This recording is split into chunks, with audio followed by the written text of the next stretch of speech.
أعوذ بالله من الشيطان الرجيم. إذا مولر الله المرد الشيطان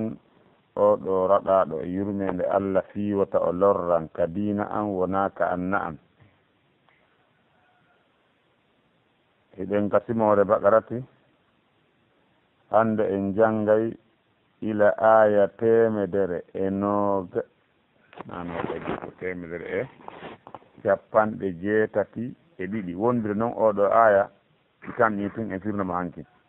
ila aya temedere e capanɗe jeetati e ɗiɗi ha temedere e capanɗe jeetati e jeegoo e hino kañum aya jeɗen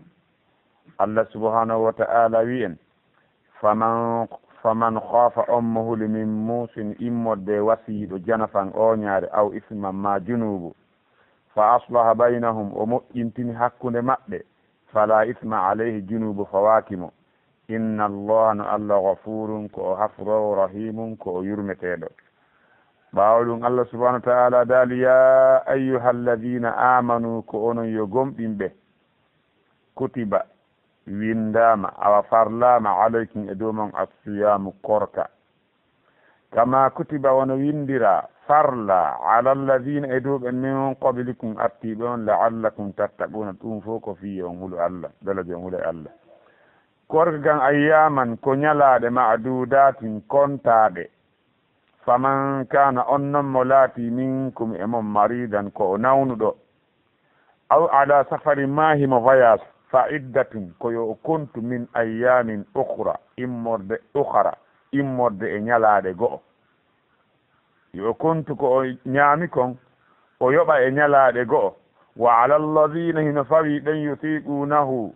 wawɓe horugol kono ko efe sattede no fawi ɗen ɗon fidyatun sottari on sottari to amu miskinin ko ñammingol miskini faman tatawwa kala ɓeyduɗo hoyra moƴƴere fawa hoyrun lahu ko ɗum ɓurimo moƴƴande wa an tasumu ko nde horoton awa ko korka mon kan hayrul lakum ɓuri on moƴƴande di ñammingol ngol in kuntum si tawi on laatnake ta'lamuna ko on anduɓe on wakkiltono hooron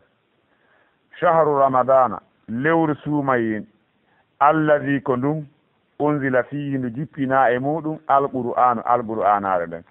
alqur'anare ɗen hudan ko peewal linnasi wonande yimɓe ɓen wa bayyinatin ko ɓanganduye kadi minal huda immorde e peewe wal furqan ko sendinirde goonga e fenade kadi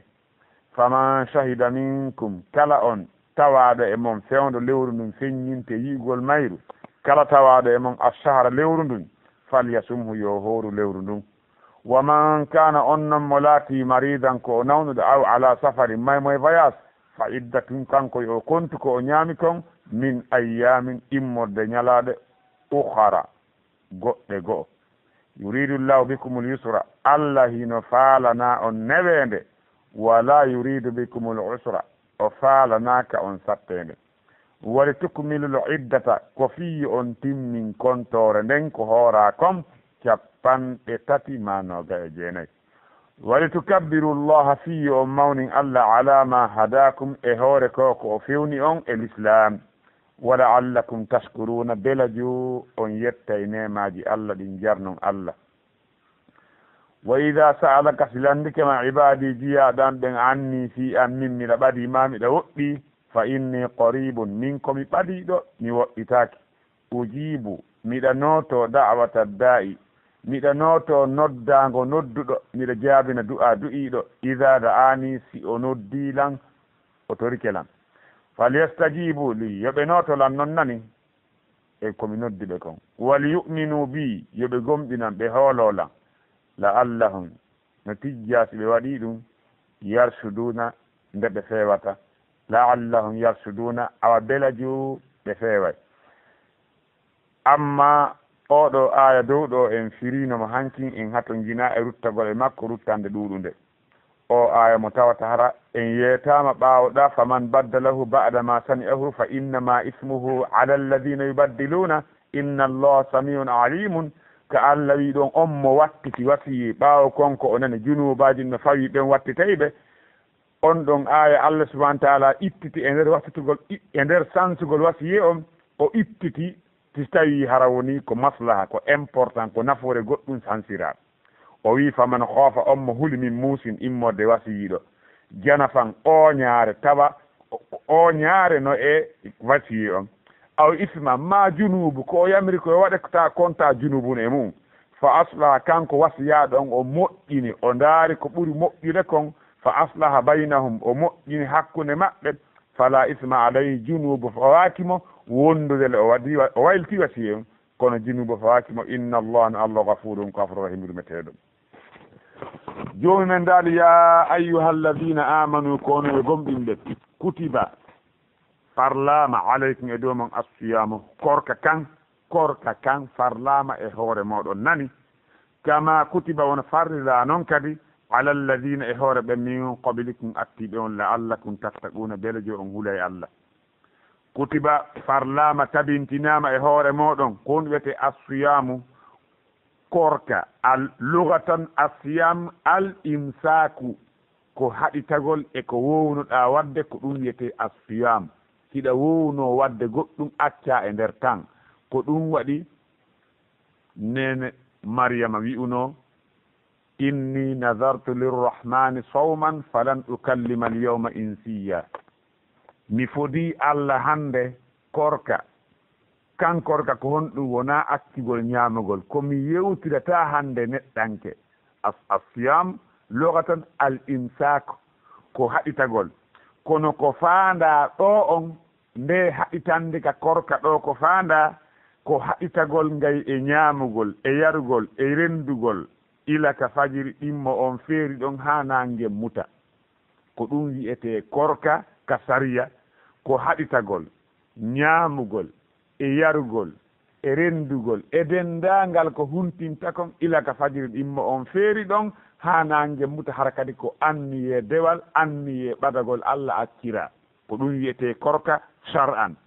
amma lugatan ko kala ko wowɗa wadde si a acci no wiye korka si a acci ko wowɗa wadde e nder tan no wiye korka amma korka kan ka luka ka sariya ka konngol allah e konngol nelaɗo makko on sasalama korka ka yamira kan yo hoore ko nde goɗɗo accata ñamugol e yarugol e kala ko huntinta kon fof ila ka fajiri ɗimmo on feeri ɗon ha nangue muta tawa kadi ko anniye dewal biniyati ta'abbudi hara ko anniye dewal wal qurbin ila allah subhanahu wa ta'ala hara ko anniye ɓadogol ka allah ko ɗum wiyete korka kutiba farlama aleykum ɗum asiyamu korka kan kama kutiba wona onon tun andi sa andi nde sattende wona an tun rondi hayfante korka no wonde sattende goy ko ɓuri sattude dendagal dewe ɗen ko ɓuri sattude dendagal dewe ɗen ko julde ko ɓuri wondude e kulol ko korka kan c'est pour que anno ne korka kan ko wiyete ko muraqaba ƴewtagol allah subahana wa taala waɗugol allah renuma hooloɗa ɗum ko ɗum waɗi an tun a weddata ka nder suudu ma a ñamata c'est pour que eɗe andi allah eno renuma nder ton wondule sa ñaami a yalti ka yaasa e goto wiyatami a ñaami goto ala anduɗa ñaami goto ala anduɗa hoora kono ɓahiɗe andi hara allah kan andi a hoora a huule allah subahana wa taala acca ɗon ñamugol hay fi yiɗa weddi antum donc si tawi a andi allah subahana wa taala ko yiiri en ɗo wono windira e hoore ɓen attiɓe en ko andingolen awa korka kan wona enen tun farla e hoore muɗum farlanoma e hoore woɓɓe goo kadi ko adi en enen kadi wona enen tun no fawi en le hippingol e golle moƴƴe wakkilo ɗen ɓuri moftaji feƴƴuɗi c'est pour que allah ɓurdini en e hoore ɗiya moftaji feƴƴuɗi kama kutiba on windira farla ala alladina horeɓe min qablikum attiɓe on la'allakum tattaquna korka kan ko fiyon ɗum ko fiyo ngol allah subahanahu wa ta'ala si tawi goɗɗo hoori o hulali allah haray yo andu korka makka nafaalimo ene ka korka ko balɗe jelu hoorete ko lebbi jelu ko duuɓi jelu allah subahana wa taala daali ayyaman ko ñalaɗe ma a duudatin kontaɗe wona duuɓi wona lebbi few woni ko imma balɗe nogay e jeenayyi ma balɗe capanɗe tati embere no lewru ndun ardi noon ko balɗe nogay e jeenayyi ma balɗe capantati ko ayyaman ma a duuda e jaa ɗum hina ko sattini ɓa ko ñalaɗe kontaɗe feƴƴay kala ko tawi no contiri e kolli haray ɗum mettata feƴƴinde ko ñalaɗe kontaɗe allah subahana wa taala sattinanali en woni few Allah dali faman kana ommolati ninku e moɗon maridan ko o nawnuɗo alhaali lewru mo alhaali fewno lewru ndu maridan bimana fewno lewru ndun ari tawi himo nawni aw ala ma ima e hoore safarin voyage kanko haray honɗum fa iddatun kanko kontugol min ayyamin immorde e ñalaɗe ukhar kanko yo kontu e ñalaɗe goo no fawi on huntiɗo nganto nawnare ma nganto voyage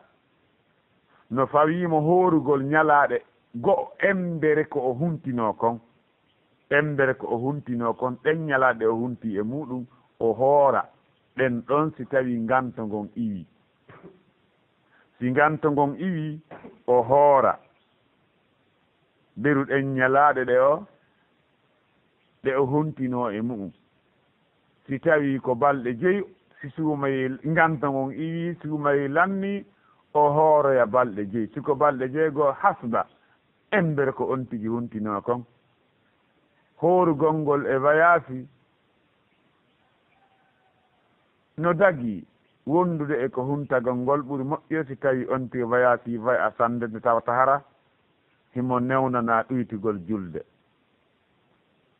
kaaɗo korka ka Allah farli e hoore meɗen ko imma tottugol imma yoɓugol waawuɗo on yoɓude waawuɗo on hoorugol kanko ko tottugol Allah subhanahu wa ta'ala fawi e hoore makko tottugol ngol ko waɗugol fewndo waɓutu moon ko ɗuyete tottugol yoɓugol ko si tawi waɓutu on saanga ka happanoɗon yo waɗe feƴƴi kono waɗa yoɓoyte yoɓtugol imma etugol ngol ko saanga tawi oɗo neɗɗo o tamƴinaki tengol hoorugol e ko heddi e gurdam makko ɗan oɗo ko etugol fawimo Allah subhanahu wa ta'ala daali ayyaman korka kanko ñalaɗe ma'dudatin kontaɗe faman kana ommolati minkum e mom maridan ko o nawnuɗo e suumayi aw ala safari maymoye voyage ɗuyteteɗo julde e mu'um fa iddatun ko kontugol min ayyamin immorde ñalaɗe ukhara goɗɗe go'o yo kontu ñalaɗe goɗɗe go'o wa ala alladhina fawi ɓen yutiqunahu wawɓe korka kan ɓe tawata ɓen korka kan no fawiɓe no fawi ɓen ɗon fidyatun ko sottare siiɗe faala on sottare kon to an miskinin ko ñammingo miskini ɗo aya no firrani wonde fuɗɗode korka kan a suɓina kala mo korka wawɗo horugol ko wawɗo horugol korka kam farla kala mo tawata hara himo wawi horugol mo suɓina simo faala o eta o ñammina miskinaɓe ñando 1,5 kilo simo faala o hoora aya on no firrani refti noon aya arowo on leyɗo ari borti o aya wiɗo ko mono faala o hoora mono faala o eta no firra noon aya on no firra wa ala alladhi no fawi ɓen yutiqunahu taaɗanaɓe horugol kono ko effet sattede sabu nawyugol maɓɓe ma sabu nawnugol maɓɓe nawnare nde tawata hara jortinaka sellugol no fawi ɓeɗo honɗum fidyatun ɓeɗo koye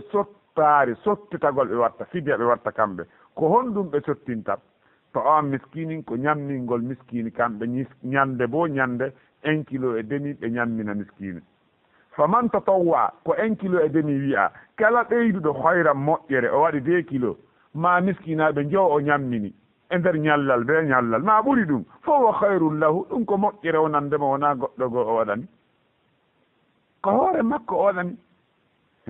wa anta suumu ko nde wakkilata ɗon noon hooron ko ɗum waɗi ɓeya yiwɓe wonde hari oɗo aya suɓi neɗɗo wawɗo horugol kono wawɗo horugol mo korka farli mana hellifaɗo julɗo hellifaɗo timmuɗo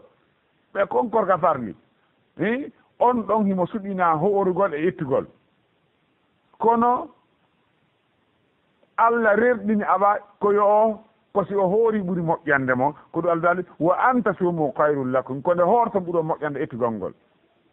ɓe wi awa ko ɗum ɗo tindini wonde haray ko woni kon ɓaawo ga ko hare ko suɓina ɗum woɓɓe wi ko alalladhi yutiqunahu taaɗanaɓe horugol e fe sattede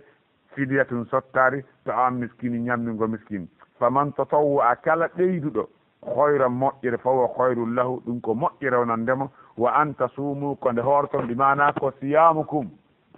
ɓeynnoɗo ko masdar muawwal siyamukum ko korka mon kan khayrul lakum ɓuri on moƴƴande in kuntum si on laatinake ta'lamuna anduɓe e jaamo tawata hara e jaa si tawi goɗɗo andi wonde korka kam ɓuri mo moƴƴande siide mo ha hooli ɗum o hittine o wakkilo e no jeeya e nafoore ɗeɗo kam bimana ɗeɗo ayeke ɗiɗi jannguɗen ɗo farlede lewru suumayi farlede korka kan ɗum ko lewru suumayi farla e hoore men enen ko farilla e hoore men en fof wonande kala hellifaɗo taƙanaɗo horugol on mo waya sa no fawimo suumayi ari horugol sonnajo kayo taw haraymo laaɓi e ko wiyete kon ƴiiƴan fiilay e ƴiiƴan ɓesgol korka kan ko farilla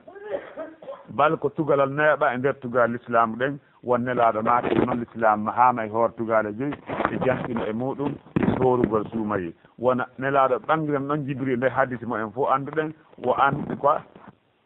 wata suuma ramadana hoora suumayi no jeeya e nafoore ɗeɗo ayge ɗo jannguɗen ɗon wonde kaaɗo korka ne ay e meɗen kulol heɓugol kulol Allah subhanahu wa ta'ala korka kan okkay goɗɗo kulol Allah subhanahu wa ta'ala wa kadhalika kaaɗo korka no fukka junubaji neɗɗo on ha wawa o laaɓa pos e junubu si o maayi ko o laaɓuɗo o naata aljanna nelaɗo men maaki sallllahu alayhi wa sallama man soma ramadana imanan wa ihtisaban gofira lahu ma taqaddam min zambi kala horɗo suumayi hara ko o hooliɗo gongini kala ko Allah humpiti kon fopp hooli farlagol korka o hasibitori o ɗaɓɓiri kadi baraji korka makko on ka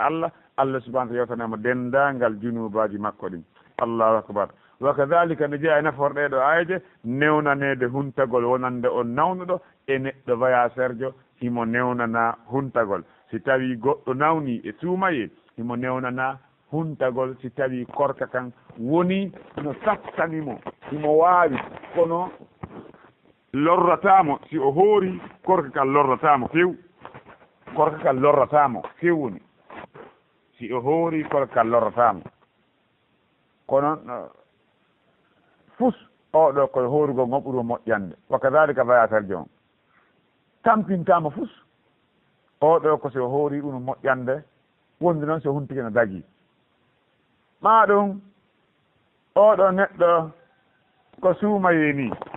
si woni himo nawni si o hoori o lorrata kan o tampat lorratama kono o tampay lorratama noon few ɓeydata nennugol nawnare nden e battinta e wonki makko kin soñ tampintama ko won tun lorremo seeɗa lorratama kon tampinemo seeɗa oɗo no añanama hoorugol saabu ko tawi ɗum himo newnana accigol lo ko suɓike ƴettigol ko lorratama kon yani ko tampintama kon no añanama hoorugol si tawi noon korka kan ka lorraymo fiw o tampa moƴƴi ha do amayde haɗay kanko no harmanimo no harmanimo hoorugol saabu Allah subhanahu wa ta'ala wala taqtulu anfusakum inna allaha kana bikum rahiman woto on waɗi wonkiji mon ɗin Allah ko yurmeteɗon wa kadhalika voyateur jon alhaali makko ɗon ko alhaali neɗɗo nawnuɗo on yen andu wonde ka si tawi sonnaji kan no sowi maymo muyninde e lewru suumayi sonnaji mo himo sowi maymo muynde lewru suumayi o hulani hoore makko wota o maayu sabu ma o tampa sabu ko o sowi kon ta o lu'u ha o tampa ma wota boobo makko on ella heɓumo wota o maayu ma wota o nawno sabu koto kan kadi mo newnana huntagol si tawi ko hoore makko o hulani wona boobo makko on o hulani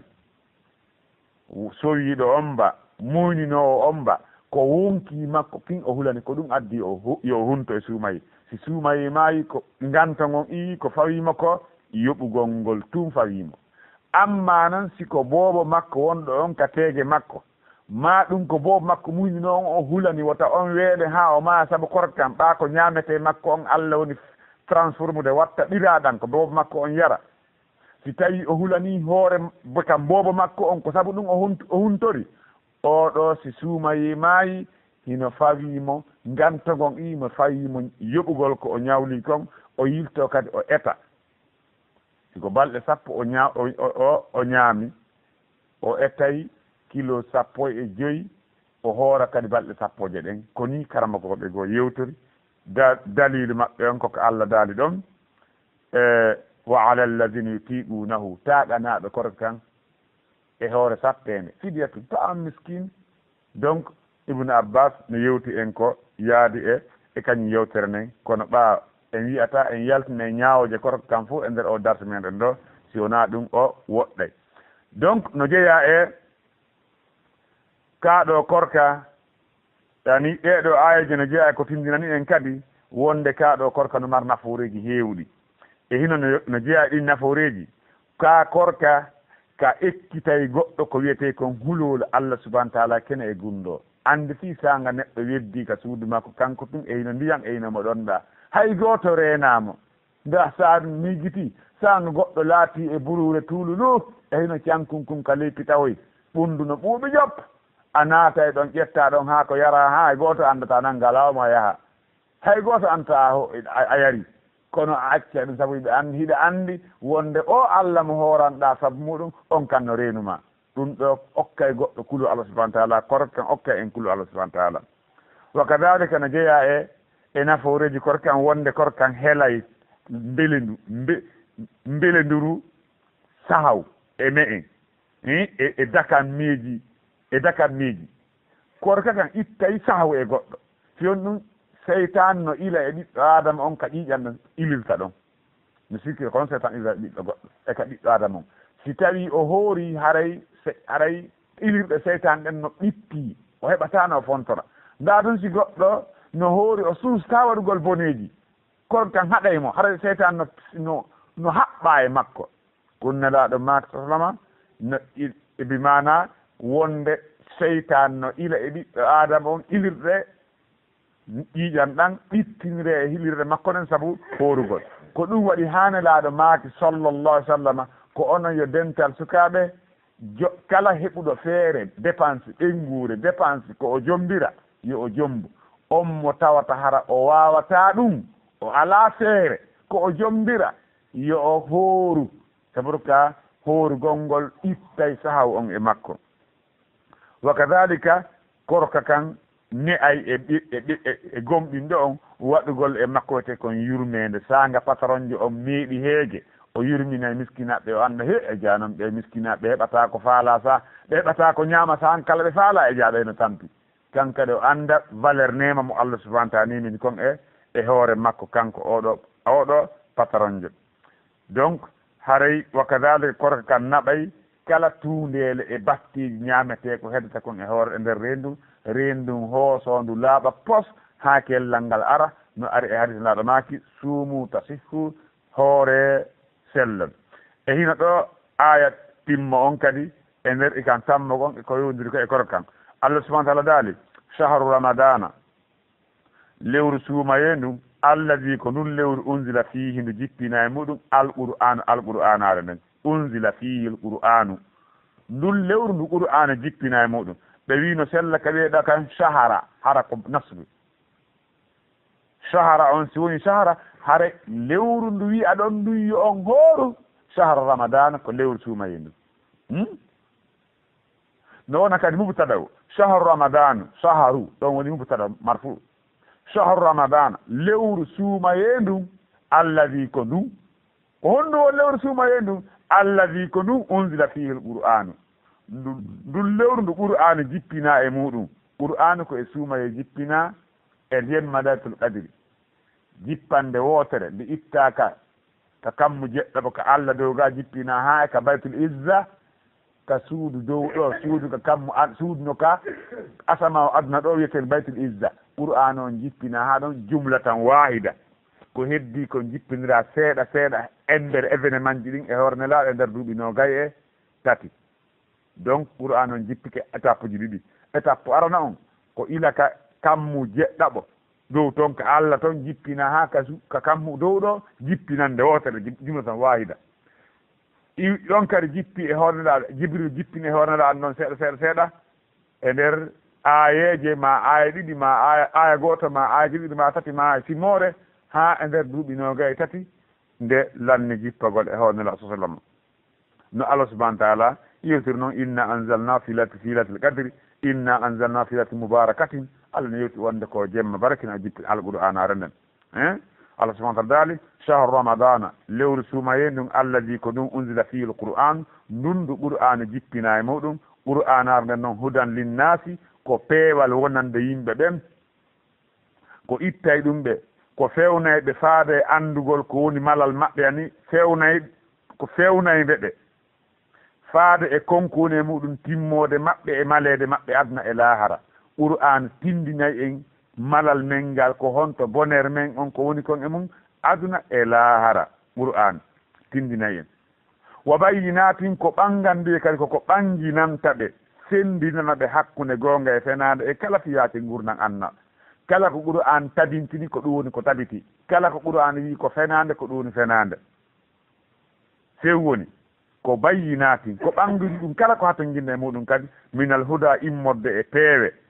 laawol naɓaygol en e laawol malal e daɗal ko alqur'ana tindinta en laawol naɓaygol en e laawol malal jokken ɗum o ɓangina kadi e laawol ko watta kon yo goɗɗo daɗu jokken ɗum o ɓangina kadi laawol bewre fiyo en woɗɗita e ɗum wata en heddo e muɗum wal furqana ko sende gonga e fenande faman shahida kala tawaɗo min ke mon ashara lewru nun fewndo yiyete falya sumu yo hooru mo tawama fewndo lewru ndu yi'a nelaɗo maaki suumu li ru'yatihi wa aftiru li ru'yatihi hoorire yi'ugol lewru suumaye huntore yi'ugol lewru juldano fa in gumma aleykum si niƴƴine dow mon fa akmilu ita salatina yawman timmine lewru ndum balɗe 30 kala tawaɗo e mo on mo wi'i noon ɗo kadi ko so yiiri yitere makko nen o hoora haara jareno jeɓal bumɓe ɓen kan ƴawi e korka kono ko fandaɗo kala tawaɗo e mon e ka hoɗo himo selli himo laaɓi siko sonnajo o tawa lewru ndun ko yiyete falya sumhu yo hooru o ɗo aya awa itti o aya yino ɗo kono on tigino faala yo etuma mo faala yo hoosi tawi ko ɗum woni ɓaawa sabu Allah daali ɗo faman shahida wonɗo wo tawaɗo joni minkum shahara e moɗon lewru falya sumhu yo hooru ndu lewru ndu wa man kana maridan on laatiɗe mo nawni aw ala safarin maymoye voyage e nder mo fa iddatun ko o kontugol min ayyami immode ñalaɗe ukhara immode ñalaɗe go'o ko Allah subhanahu wa ta'ala wiiri si tawi woni on tigi yo simo e voyage yo o hunto simo nawni yo hunto ko fi on ɗum ko tawde yuridullahu bikumul yusra Allah hino faalana on newende wala yuridu bikumul usra Allah faalanaka on sattende few woni wali tukmilul iddata ko fi on timmin kontore nen onon huntinoɓe ɓen fi on timmin kontore nen ko ɓe hoori kon onon kadi heɓon ɗin baraji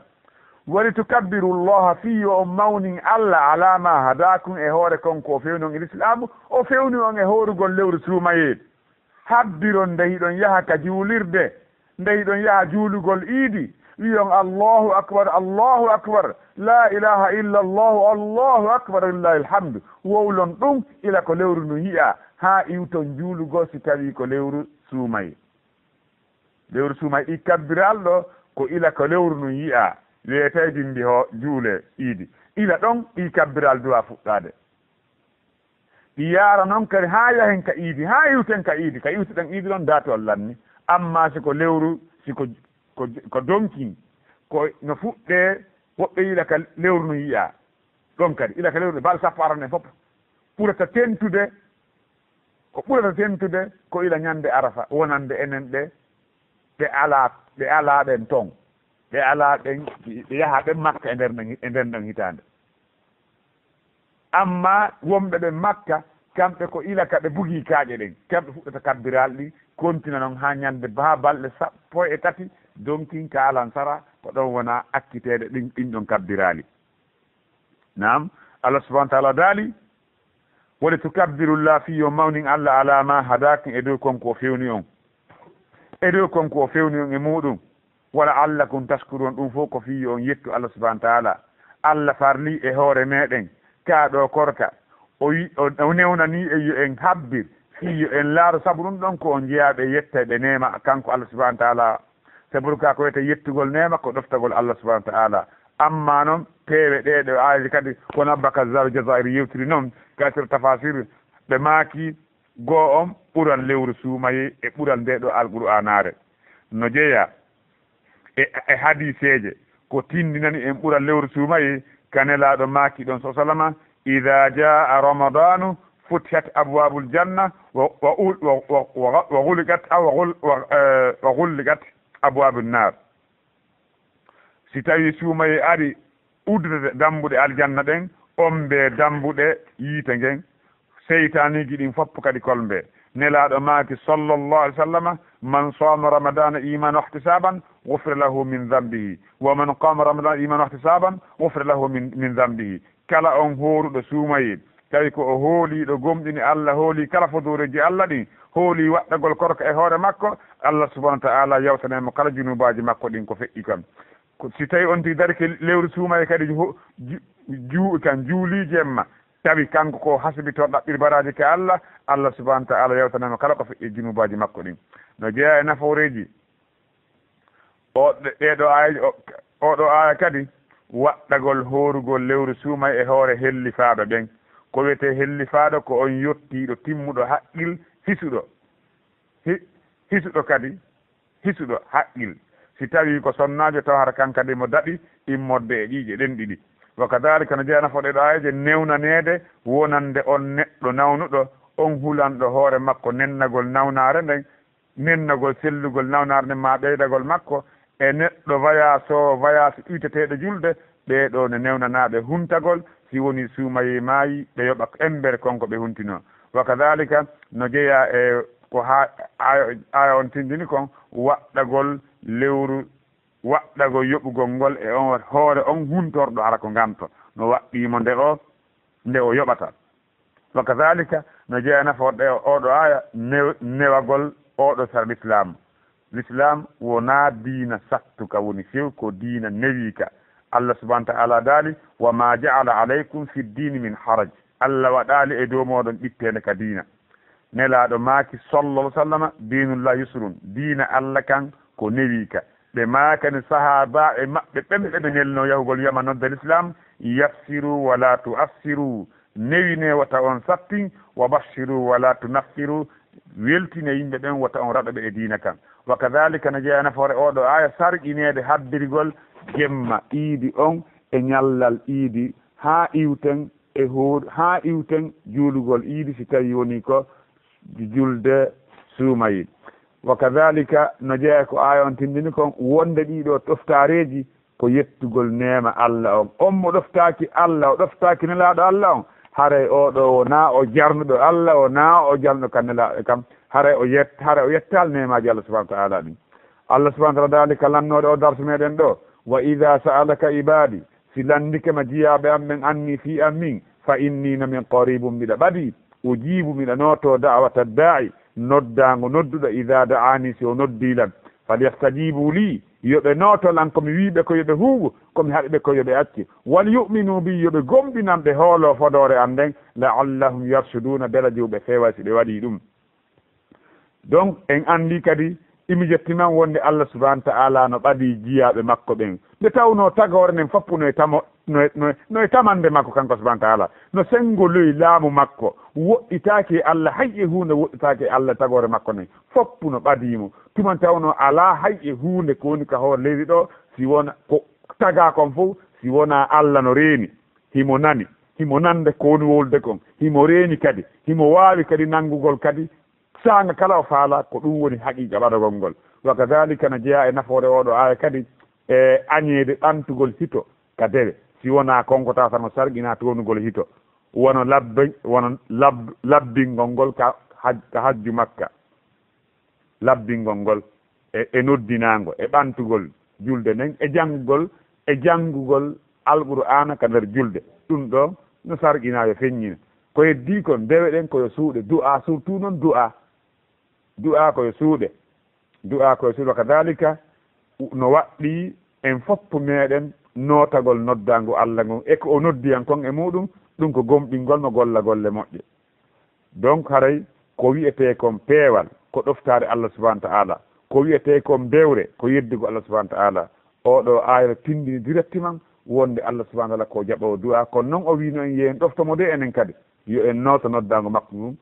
on se en feewi si en torkimo jaɓana en yo Allah subahanahu wa ta'ala jaɓan en e ko wonɗen torade ko e moƴƴere ko danda en ko won hulɗen ko immodde e bone wallahu a'lam.